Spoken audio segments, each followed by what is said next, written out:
नमस्कार। आप सभी का स्वागत है किस्से और कहानियों में टेल्स फ्रॉम द हार्ट। आज हम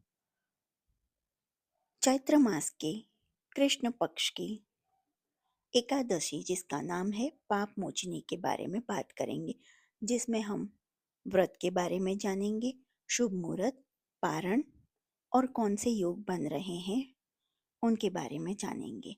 और जो आपको ये जानकारी पसंद आती है तो please like, share and subscribe करें और कमेंट बॉक्स में माँ एकादशी की जय जयकार करें। तो चलिए शुरू करते हैं पाप मोचनी एकादशी के बारे में। हिंदू पंचांग के अनुसार चैत्र मास के कृष्ण पक्ष की एकादशी को पाप मोचनी एकादशी व्रत रखा जाता है। एकादशी व्रत जगत के पालनहार भगवान विष्णु को समर्पित है। इस साल पाप मोचनी एकादशी 25 व 26 मार्च 2025 दोनों दिन मनाई जाएगी। जब एकादशी व्रत 2 दिन होता है तब समस्त परिवारजनों को पहले दिन एकादशी व्रत रखना चाहिए। दूसरे दिन सन्यासी आदि को वैष्णव एकादशी व्रत करना चाहिए। वैष्णव एकादशी को दूजी एकादशी भी कहा जाता है। एकादशी तिथि कब से कब तक रहेगी? एकादशी तिथि 25 मार्च 2025 को सुबह 5:05 पर प्रारंभ होगी और एकादशी का समापन 26 मार्च 2025 को सुबह 3:45 पर होगा। पाप मोचनी एकादशी पर बन रहे हैं शुभ संयोग। पाप मोचनी एकादशी पर शिव व सिद्ध योग का शुभ संयोग बन रहा है। त्रिक पंचांग के अनुसार शिव योग दोपहर 2:53 तक रहेगा। इसके बाद सिद्ध योग शुरू होगा।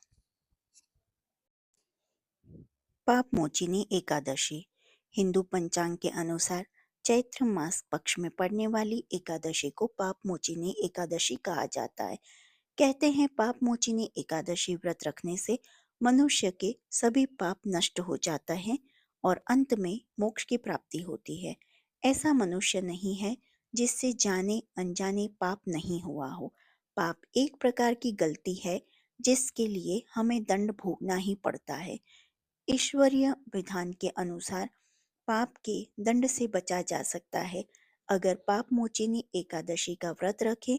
शास्त्रों में बताया गया है कि पाप मोचिनी एकादशी व्रत को करने से ग्रहों का अशुभ प्रभाव दूर किया जा सकता है। इसके साथ ही चंद्रमा भी जातक को शुभ फल प्रदान करता है। कहते हैं कि इस व्रत को रखने वालों को संसार के सभी सुख प्राप्त होते हैं। विधि: एकादशी के दिन सुबह उठकर स्नान करने के बाद घर के मंदिर में जाकर भगवान विष्णु के समक्ष एकादशी व्रत का संकल्प लें। इसके बाद पूजा करने से पहले एक वेदी तैयार करें और उस पर 7 धान, उड़द, मूंग, गेहूं, चना, जौ, चावल और बाजरा रखें। वेदी के ऊपर एक कलश भी स्थापित किया जाता है। उसमें आम या अशोक के 5 पत्ते सजा दें। वेदी पर भगवान विष्णु की मूर्ति या प्रतिमा रखें। इसके बाद भगवान को पीले फूल, मौसमी फल और तुलसी दल समर्पित करें। इसके बाद एकादशी कथा सुनें और धूप दीप से विष्णु जी की आरती उतारें। रात्रि भर भजन कीर्तन करते हुए जागरण करें। अगले दिन सुबह भगवान विष्णु की फिर से पूजा कर किसी ब्राह्मण को भोजन कराकर यथाशक्ति दान दक्षिणा देकर उसे विदा करें। इसके बाद शुभ समय में व्रत खोलें। इस व्रत में फलाहार ग्रहण किया जा सकता है। कथा: शास्त्रों में इसके बाद शुभ समय में व्रत खोल लें। इस व्रत में फलाहार ग्रहण किया जा सकता है। कथा: शास्त्रों में वर्णित है कि भगवान कृष्ण ने स्वयं पांडु पुत्र अर्जुन को पाप मोचिनी एकादशी व्रत का महत्व बताया था।